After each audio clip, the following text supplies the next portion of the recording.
C'est un miracle que tu tiennes une Bible dans ta main aujourd'hui. Dieu l'a fait échapper des couvents et des bûchers pour qu'elle transforme les nations et parvienne jusqu'à toi.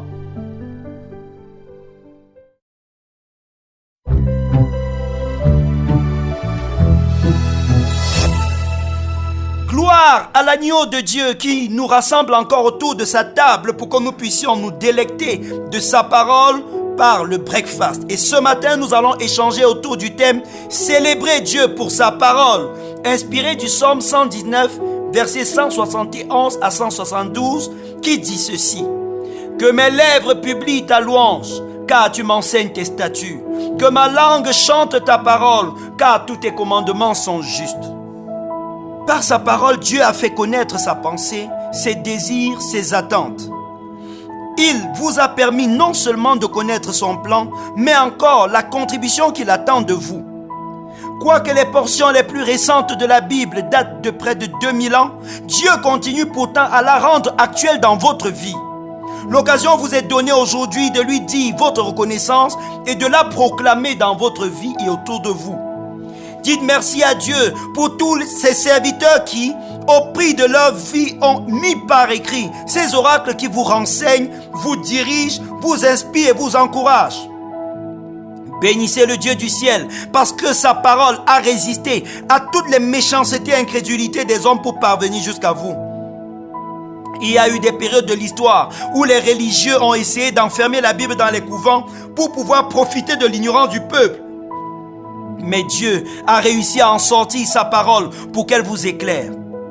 Des gouvernements sanguinaires ont décidé dans le passé de faire disparaître la Bible. Ils la brûlaient et faisaient périr ceux chez qui on trouvait des extraits ou des copies. Mais Dieu, dans sa sagesse, a su préserver des copies pour les générations suivantes de chrétiens. Si vous tenez une Bible dans votre main ou en avez dans votre téléphone, alors rendez grâce à Dieu. C'est un vrai miracle.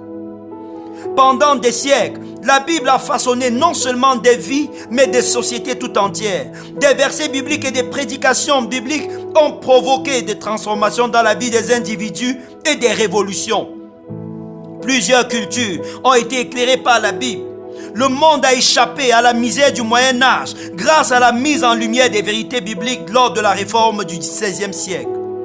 En appliquant la Bible pendant les réveils religieux, les pays comme l'Écosse et la Grande-Bretagne ont inculqué à leur population les valeurs du droit, de la justice et de l'honnêteté qui subsistent jusqu'à aujourd'hui. Notre monde actuel doit beaucoup de son épanouissement et de son équilibre à la Bible. Célébrez Dieu pour cela. Alors que vous lisez cette dévotion, inclinez-vous devant le trône de Dieu pour lui dire votre reconnaissance pour le don de sa parole et ses effets dans le monde en général et dans votre vie en particulier. Reconnaissez-la comme autorité sur votre vie et priez que ses promesses s'accomplissent dans votre vie. Amen. Mais permettez que nous puissions encore prier. Dites merci à Dieu pour le don de sa parole, pour tous les siècles d'histoire que Dieu a organisé pour que la Bible puisse voir le jour et exister jusqu'à aujourd'hui. Dites merci à Dieu pour tous les auteurs de la Bible. Citez leurs noms: Moïse, Josué, Samuel, Amos, Daniel, toutes ces personnes que Dieu a utilisées pour écrire l'Ancien Testament. Paul, Matthieu, Marc, Pierre et tous les autres. Élève le Seigneur et bénis Dieu pour sa vie. S'ils avaient été des traîtres de l'alliance, comme beaucoup parmi nous dans ce siècle, nous n'aurions pas eu la Bible. Dieu ne les aurait pas utilisés. Nous n'aurions pas un fragment de la parole de Dieu qui nous bénisse. Dites merci à Dieu pour tous ces martyrs qui de siècle en siècle sont morts, brûlés au feu, décapités pour que la Bible puisse exister. Dites encore merci à Dieu pour tous les efforts qui sont faits dans le monde actuel pour que la Bible vous parvienne. Pour les sociétés bibliques qui travaillent à traduire la Bible, à la multiplier et à la distribuer dans le monde, dites merci à Dieu. Et aujourd'hui, demandez à Dieu de vous donner la grâce d'être un lecteur de la Bible. Demandez pardon à Dieu pour tous les moments où vous avez négligé de lire sa parole, où vous avez été paresseux, alors que des gens sont morts pour que vous receviez ce livre. Demandez au Seigneur dans sa grâce et dans son amour de rendre vos moments de lecture et de méditation bénéfiques. Oh, priez que la parole prenne vie en vous quand vous la lisez. Oh, demandez à Dieu de transformer votre quotidien comme il a transformé celui de Martin Luther, comme il a transformé celui des Zwingli, comme il a transformé celui de beaucoup de réformateurs à partir des textes de la parole.